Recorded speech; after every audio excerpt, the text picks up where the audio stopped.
எனக்கும் என் தம்பிக்கும் திருமண தோஷம் இருக்குன்னு சொன்னாங்க. அவங்க சொன்ன பரிகாரம்லாம் பண்ணிட்டோம். ஆனால் என் தம்பிக்கு கல்யாணம் ஆயிடுச்சு, எனக்கு இன்னும் கல்யாணம் ஆகலை. ஒவ்வொருத்தருக்கும் தனித்தனியாக பரிகாரம் அந்த மாதிரி இருக்கா, இல்லை எதனால எனக்கு வேலை செய்யலை அவருக்கு வேலை செய்யுது? சரி, ரொம்ப முக்கியமான கேள்வி தான் அது. பரிகாரங்கிறது ஒருத்தருக்கு வேலை செஞ்சது ஒருத்தருக்கு வேலை செய்யலை, ஏன் அப்படின்னு கேட்குறீங்க. ஒரே பரிகாரத்தை ரெண்டு பேரும் செய்யுது. இப்போ நாங்கள் இதுக்கு பற்றி முழுமையாக நான் நிறைய விஷயத்த சொல்லிடுறேன். ஜோதிட ரீதியாக ஒரு பக்கம், அப்புறமா மக்களுக்கு தேவையான வகையில் ஒரு பக்கம், இப்படி ரெண்டும் சேர்த்து சொல்கிறேன். தோஷம் அப்படிங்கிறது அளவு இருக்குது. சின்ன அளவில் இருந்தால் குறை, வருத்தம், கவலை அப்படிங்கிற அளவில் அதையும் தோஷம்தான் சொல்லுவோம். கொஞ்சம் பெரிய அளவில் இருந்ததுன்னா, பாதிப்படைகிற அளவில் இருந்ததுன்னா அதுவும் தோஷம்தான் பேர். அது பூர்வ ஜென்ம கர்மா அப்படின்னு சொல்லலாம். கர்மா எல்லாமே கர்மா தான், மூணுமே கர்மா தான். பூர்வ ஜென்ம கர்மா அடிப்படையில் தான் வரப்போகிறது. கொஞ்சமாக இருக்கிறது, அப்புறம் கொஞ்சம் அதிகமாக இருக்கிறது, மூணாவது நிறைய இருக்கிறது, மிக மிக அதிகம். அந்த அளவில் இருந்தால் அது சாபமாக கூட எடுத்துக்கலாம். இப்போது உதாரணம் இல்லாமல் நிறைய புரிய வைக்க முடியாது, அதனால் சொல்கிறேன். ஒரு குழந்தை சம்மந்தப்பட்ட ஒரு தோஷம்னு வச்சுக்கோங்க, புத்திர தோஷம் அப்படின்னு சொல்லுவோம். இந்த தோஷம்னா, புத்திர தோஷம்னா குழந்தை இருக்குமா இருக்காதா அப்படின்னு கேள்வி கேட்டால் அதுக்கு பதில் கிடையாது. ஏன் அப்படின்னா அதில் அளவு இருக்குது. ஒன்று 5 வருஷம் 10 வருஷம் பொறுத்து குழந்தை பிறக்கலாம். 5 வருஷம் பொறுத்து 10 வருஷம் பொறுத்துலாம் குழந்தை பிறக்கலாம். நீங்கள் இதெல்லாம் நடைமுறையில் பார்ப்பீங்க. அது என்ன அர்த்தம்னா முன் தோஷம், பின் தோஷம். முன் தோஷம்னா முன்னாடி தோஷம் வேலை செய்யும், அப்போ அது நமக்கு வருத்தத்தை கொடுத்துட்ருக்கோம். பின் தோஷம்னா முன்னாடி நல்லபடியாக நடந்துடும், பின்னாடி அது நமக்கு வருத்தத்தை கொடுக்கும். ஒருவருக்கு 10 வருஷத்துக்கு குழந்தை இல்லாமல் இருந்தால் அப்புறமா குழந்தை பிறகு 20 வயசில் குழந்தை கல்யாணம் பண்ணவங்களுக்கு 30 வயசில் குழந்தை பிறகுன்னா இந்த 10 வருஷம் அவங்களுக்கு தோஷமாக இருந்திருக்கு. அதுக்கப்புறமா அவங்களுக்கு அந்த குழந்தையோட வாழ்ந்துட்டு போகிறாங்க. இப்படி சில பேருக்கு மாறி இருக்கலாம். ஒரு குழந்தை பிறந்து 10 வயசு வரைக்கும் இருந்து 10 வயசு குழந்தை இழக்க வேண்டியது வரலாம், இழந்து போகிறாங்க. எத்தனை குழந்தைகள் இறந்து போகுது, எவ்வளோ பேருக்கு பாதிப்பு ஏற்படுது. சிறு குழந்தைங்கள்லாம் இறந்து போகிறதுலாம் பார்க்குறோம் இல்லையா? விபத்தில் இறக்குது, நோயில் இறக்குது, அசம்பாவத்தில் இருக்குது. ஏன் இப்போல்லாம் சில குழந்தைங்கள்லாம் சூசைட் கூட பண்ணிக்குதுங்க. இந்த மாதிரி ஏகப்பட்டது. +2 ஃபைலு 10th ஃபைலுன்னு எத்தனை குழந்தைங்கள்லாம் சூசைட் பண்ணிக்குதுங்க. இந்த மாதிரி இதெல்லாம் கூட புத்திர தோஷம் தான். ஆக முன்னாடி சந்தோஷமாக பின்னாடி துக்கமாக இருந்தால் அது பேர் பின் தோஷம். முன்னாடி துக்கமாக இருந்து பின்னாடி சந்தோஷமாக இருந்தால் அது பேர் முன் தோஷம். ஆக 2 வகையான தோஷங்கள் இருக்குது. இது நீங்கள் தெரிஞ்சுக்கலாம். ரெண்டாவதாக இதோட அளவு அப்படிங்கிறது என்னென்னா, 4 வகையில் நம்ம அளவு பிரிக்கிறோம். அதை 1 4ஆக பிரிக்கிறோம்னு வச்சுங்க. 1/4, 1/2, 3/4, முழுசா அப்படின்னு சொல்லி பிரிக்கலாம். இப்படி 4 வகையை பிரிச்சுக்கிறோம். 1/4 அப்படின்னா என்னென்னா, ஒரு 25% தோஷங்கள் இருக்கிற ஜாதகங்களுக்கு அவங்க என்ன பண்ணலாம் அப்படின்னா, அவங்களுடைய இயற்கையான பக்தி அல்லது கேள்விப்படுற, அக்கம் பக்கத்தில் சொல்கிற, பெரியவங்க சொல்கிற அப்படின்னு சொல்லக்கூடிய சில பரிகாரங்களை செய்து அவங்க நிவர்த்தி பெறுவாங்க. இது 25%ன்னு பேர். அடுத்தது 50% தோஷம் இருக்குதுன்னு வச்சுக்கங்களேன். மதில் மேல் புனையா, இப்படியும் விழலாம் அப்படியும் விழலாங்கிற மாதிரி 50% இருக்கிற தோஷங்களுக்கு என்ன பண்ணலான்னாக்கா ஐதீக பரிகாரம்னு சொல்லுவோம். ஐதீக பரிகாரம் இப்போ முன்னாடி சொன்னது என்னென்னா பக்தி பரிகாரம். அது இயற்கையாகவே அவங்களோட பக்தியில் அவங்களே செய்கிறது. அது 25%க்கு.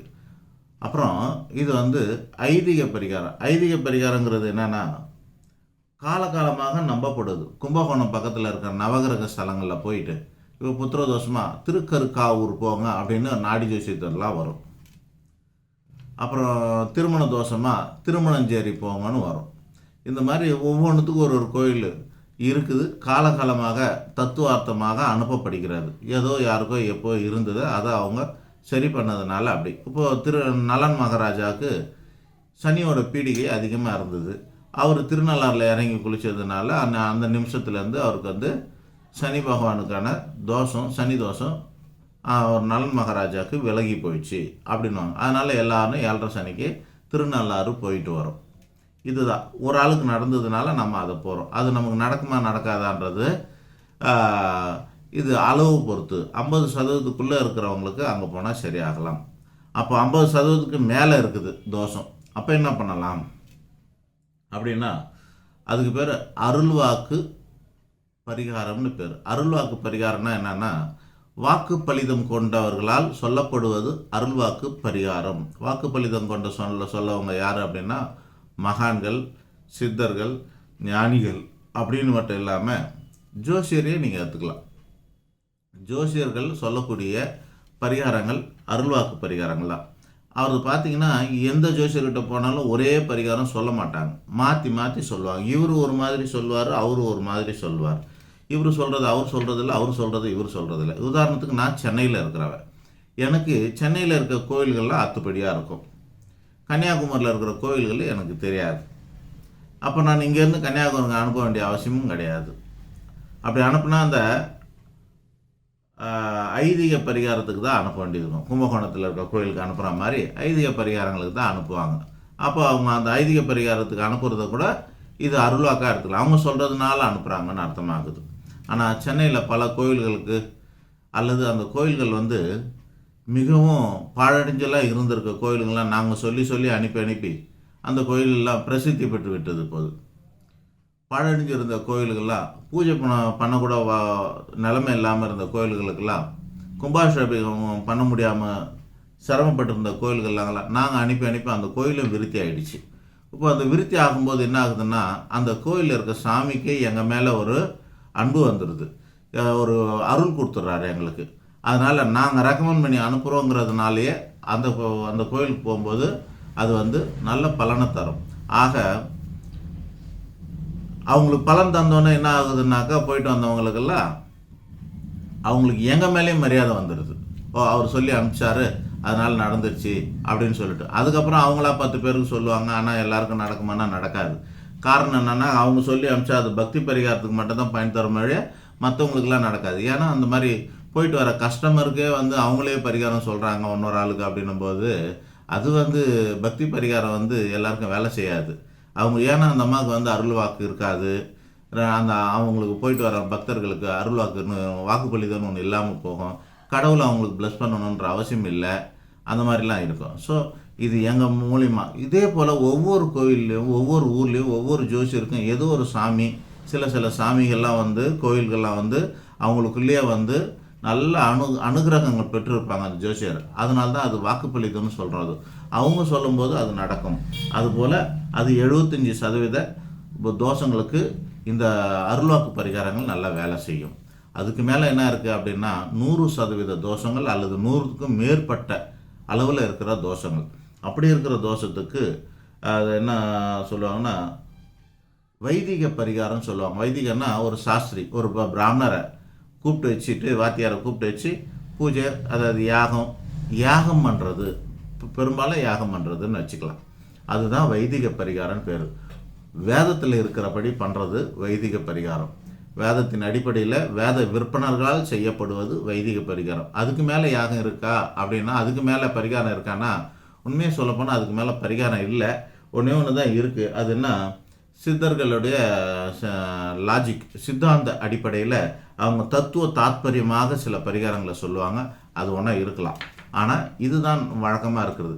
இப்போ பார்த்தீங்கன்னா இந்த வைதிக பரிகாரங்கிறது என்ன ஆச்சுன்னாக்கா, அதுக்கு உதாரணம் தரேன். வைதிக பரிகாரம் யார் செய்வாங்க? இப்போ நம்ம திருநள்ளாறு போனார், அதனால் அவருக்கு ஒரு நலன் மகாராஜ் சரியாக போச்சுன்னு சொல்கிறோம் இல்லையா? அந்த மாதிரி இந்த வைதிக பரிகாரங்கிறது என்னென்னா, புராணங்கள்லேருந்து உதாரணம். தசரதனுக்கு குழந்தை பாக்கியம் இல்லை, புத்திர பாக்கியம் இல்லை. அப்போ என்ன நடந்தது அப்படின்னா, அவர் யாகம் பண்ணார். யாகம் பண்ணதுனால 4 குழந்தைகள் பிறந்தது அவருக்கு. ராமர், லக்ஷ்மணன், பரதன், சத்ருகன் அப்படின்னு சொல்லக்கூடிய மாதிரி 4 குழந்தைகள் பிறந்தது. இதுதான் திரௌபதியும் யாகத்தில் பிறந்தவங்க தான். ஸோ இந்த 4 அளவில் பிரித்து வச்சுக்கிறோம். 25%, 50%, 75%, 100%ன்னு நாம் அந்த தோஷங்களை அளவு எடுத்து பிரித்து வைத்து கொள்கிறோம். இது மாதிரியான இருக்கும். இப்போ நீங்கள் கேட்ட கேள்விக்கான பதில் அப்படின்னாக்கா, அதில் வந்து தம்பிக்கு வேலை செஞ்சு எனக்கு வேலை செய்யலைன்னா அவருக்கு இந்த அளவு கம்மியாக இருந்திருக்கும், அவருக்கு நீங்கள் செஞ்ச பரிகாரம் போதுமானதாக இருந்திருக்கும். ஆனால் உங்களுக்கு அளவு கூடுதலாக இருந்திருக்கும், அதனால் நீங்கள் செய்த பரிகாரம் போதாததாக இருக்கு. யானை பசிக்கு சோளப்பொரிங்கிற மாதிரி அந்த பரிகாரம் பத்தாமல் போயிருக்கும் அப்படின்னு அர்த்தமாக இருக்கும். இப்போ அடுத்தது ஒன்று சொல்கிறேன். இப்போ ஜோதிட ரீதியான சமாச்சாரங்களை சொல்ல போகிறேன். எப்போவுமே நாங்கள் பரிகாரம் எதை வச்சு தருவோம் அப்படின்னா 3 அமைப்பு இருக்குது. விதி, மதி, கதி அப்படின்ற மாதிரி 3 அமைப்பு இருக்குது. இந்த 3 அமைப்பையும் நம்ம வந்து ஆராய்ந்து பார்த்து தான் ஒன்றை வந்து நாங்கள் தீர்க்கமாக சொல்ல போகிறோம். 3லையுமே இல்லாமல் போனால் அவங்களுக்கு வந்து என்ன பண்ணாலும் ஒன்றும் பண்ண முடியாதுன்னு அர்த்தம். தலை கீழே நின்று தண்ணி குடித்தாலும் அவங்களுக்கு சரியாகாதுன்னு அர்த்தம். அதுபோல் விதியில் இல்லை அப்படின்னா மதியில் இருக்கான்னு பார்ப்போம். மதியில் இருந்தால் முயற்சின்னு அர்த்தம். விதின்னா தலையெழுத்து, மதின்னா முயற்சி. அப்போது விதியா மதியா அப்படின்னா அடுத்தது ஒன்று கதியாக இருக்கும். என்னதான் ஆகும் அப்படின்ற மாதிரி ஒரு கதி அப்படின்னு ஒன்று இருக்குது. அங்கே 3த்துலையுமே இல்லைனாக்கா நல்ல கதியே இல்லை, அது இல்லைனாக்கா ஒன்றுமே பண்ண முடியாதுன்னு அர்த்தமாயிடும். அப்புறம் விதியில் இல்லாமல் மதியில் இருந்ததுன்னா முயற்சி பண்ணால் கிடைக்கும்னு அர்த்தம். முயற்சி பண்ணால் சாதிக்கலாம்னு அர்த்தம். விதியிலே இருந்ததுன்னா முயற்சி பண்ணாமலே தானாக நடக்கும்னு அர்த்தம். முயற்சி பண்ணாமலே தானாக நடக்கும்னு அர்த்தம். யதார்த்தமாக நடந்துரும்னு அர்த்தம். இதுதான் விதி, மதி, கதிங்கிற 3 விஷயமா இருக்குது. இதை நாங்கள் பார்க்குறோம். இவங்களுக்கு விதியை பற்றி தான் வரும். யாருக்காவது எனக்கு முயற்சியே இல்லை, எனக்கு முயற்சி பண்ண வைங்கன்னு சொல்லிட்டு வரப்போகிறாங்களா ஜோசியத்துலன்னா? அப்படிலாம் வரப்போகிறதில்ல. விதியை தான் சரியா இல்லைன்னா மட்டும்தான் நம்மக்கிட்ட வந்து சேருவாங்க, ஜோசியர் வந்து பார்க்க போகிறாங்க. அப்படி பார்க்குற பட்சத்தில் விதியில் இல்லாத ஒரு சமாச்சாரத்துக்கு அடுத்தது மதி கொண்டு பார்க்குறோம். நம்ம அதை எப்படி பார்க்குறோன்னா இந்த 3 அமைப்பில் தான் பார்க்குறோன்னு வச்சுங்களேன். விதிங்கிறது முதல்ல பார்க்குறது ஸ்தானம் அப்படின்னு சொல்லுவோம். பாவம்னு பேர் எங்களுக்கு. அதில் 1ஆம் பாவம், 2ஆம் பாவம்னு 12 பாவம் இருக்குது. நம்ம வாழ்க்கையில் நடக்கக்கூடிய அத்தனை சம்பவங்களும் 12 பாவத்துக்குள்ளே அடக்கி வைக்கப்பட்டிருக்கும். 9 கிரகங்களால் அது நடத்தி வைக்கப்படும். 12 பாவங்களும் 12 நம்ம வாழ்க்கையில் இருக்க அனைத்து சம்பவமும் 12 பாவத்தில் அடக்கி வச்சிடலாம். 12க்குள்ளேயே முடிஞ்சு போயிடும். இப்போ இந்தியாவில் இருக்கிற மொத்த டிபார்ட்மெண்ட்டையும் அவங்க டிபார்ட்மெண்ட்டாக பிரித்து தொகுத்து வைக்கிறாங்க. தமிழ்நாட்டில் இருக்கிற எல்லா டிபார்ட்மெண்ட்டையும் குரூப்பாக தொகுத்து வச்சு அது ஒரு 30 மந்திரிக்குள்ளேயே அடக்கி வச்சுருவாங்க. புரியுதுங்களா? டிபார்ட்மெண்ட் ஒரு 90-100 டிபார்ட்மெண்ட் இருக்கும்.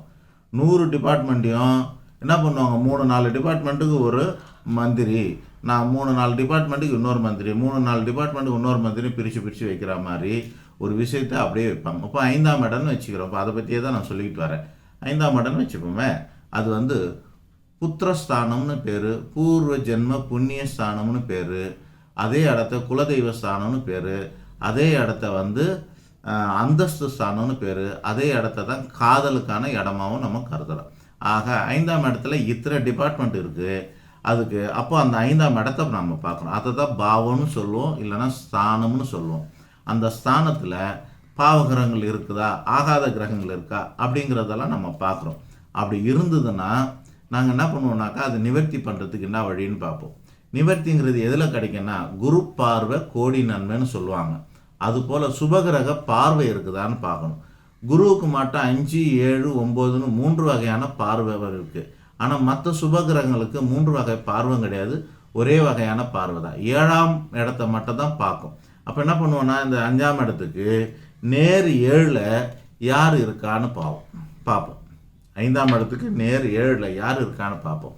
அப்படி பார்க்குற பட்சத்தில் சுபகிரகங்கள் இருந்து அதனோட பார்வை இந்த 5ஆம் இடத்துல விழுந்ததுனாக்கா அவங்களுக்கு பரிகாரம் வேலை செய்யும்னு அர்த்தம். அந்த 5க்கு 7 அப்படின்னு சொல்லக்கூடிய இடமும் வந்து மிகவும் பாதிக்கப்பட்டு இருந்தால், பாவகிரகங்களால் நிரம்பி இருந்தால், பாவகிரகங்கள் பார்வை வேற இந்த 5ஆம் இடத்துல படும்போது பரிகாரமே வேலை செய்யாமல் போகுது. இது ஒன்று. ஸ்தானத்துக்கு 7ஆம் இடத்துல இருக்கான். அப்புறம் என்ன பண்ணுவோம்னாக்கா நாங்கள் ஸ்தானாதிபதிக்கு 7ஆம் இடத்த பார்ப்போம். ஸ்தானத்துக்கு 7 எப்படி இருக்குது, ஸ்தானாதிபதிக்கு 7ஆம் இடம்னு சொல்லுவோம்.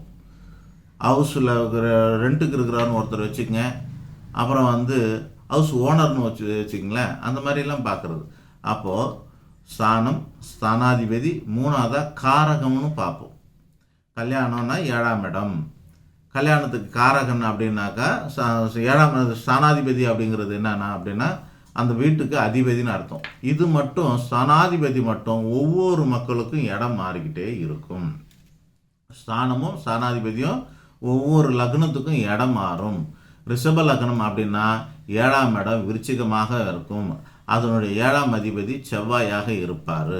ஆனால் காரகம் அப்படின்றது என்னன்னா எல்லாருக்கும் உலகத்தில் இருக்க அத்தனை பேருக்கும் கலத்திர காரகன், திருமணத்துக்கு காரணமாக இருக்கிறவன் யார் அப்படின்னா சுக்கிரன் அப்படின்னு நம்ம பார்க்குறோம். அப்போ சுக்கிரன் எந்த அளவுக்கு கெட்டு போயிருக்கிறான், 25% கெட்டு போயிருக்கானா, 50% கெட்டு போயிருக்கானா, 75% கெட்டு போயிருக்கானா, 100% கெட்டு போயிருக்கானான்னு பார்த்து அதுக்கான பலன், அதுக்கான பரிகாரத்தை எப்படி தரோம் அப்படின்னாக்கா, காரகனுக்கு 7ஆம் இடத்துல சுபகிரகம் இருந்து அந்த காரகனை பார்க்குறானா அப்படின்னு பார்க்கும். ஆக பார்வை தான் பரிகாரமாக இருக்கிறது. அந்த இடத்துக்கு, ஸ்தானத்துக்கு, ஸ்தானாதிபதி, காரகத்துக்கு, இவை மூன்றுக்குமே சேர்த்து பார்க்குறது. அப்புறம் இன்னொன்று இருக்குது, இணைவுலாம் இருக்குது. இணைவுங்கிறது சின்ன சின்ன டிஸ்டர்பன்ஸு தான். அது யாரோடு சேர்ந்து இருக்குது அப்படிங்கிற 6ஆம் அதிபதி, 8ஆம் அதிபதி, 12ஆம் அதிபதி அப்படின்னு சொல்லக்கூடிய கிரகங்களால் பாதிப்பு ஏற்படும். பாவ கிரகங்களால் பாதிப்பு ஏற்படும். பாதகாதிபதினு ஒருத்தன் இருக்கிறான், அவனால் நிறைய பாதிக்கும். ஆக 3 வகையான டிஸ்டர்பன்ஸ் இருக்கும்.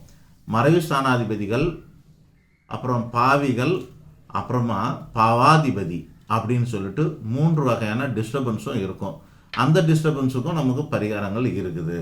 ஆக பரிகாரத்தை நாங்கள் எங்கே பார்க்குறோன்னா, எந்த இடம் கெட்டு போயிருக்கோ அதுக்கு நேர் 7ஆம் இடத்துல இருக்கிற சுபகிரகங்களை பொறுத்து பரிகாரம் வேலை செய்யுமா வேலை செய்யாதா, பாவகிரகங்களை பொறுத்து வேலை செய்யுமா வேலை செய்யாதா. பாவகிரகங்கள் நிறைய இருந்ததுன்னா பொதுவாக அவங்களுக்கு பரிகாரங்கள் வேலை செய்கிறது இல்லை அப்படின்றத நீங்கள் புரிஞ்சிக்கலாம். எத்தனை பரிகாரங்கள், எத்தனை பாவகிரகங்கள் சேருது அப்படின்னாக்கா 5 பாவகிரகங்கள், அதில் 4 வரைக்கும் ஒன்றா சேரும். 5ஆவது பாவகிரகங்கள் ஒன்றும் சேர முடியாது.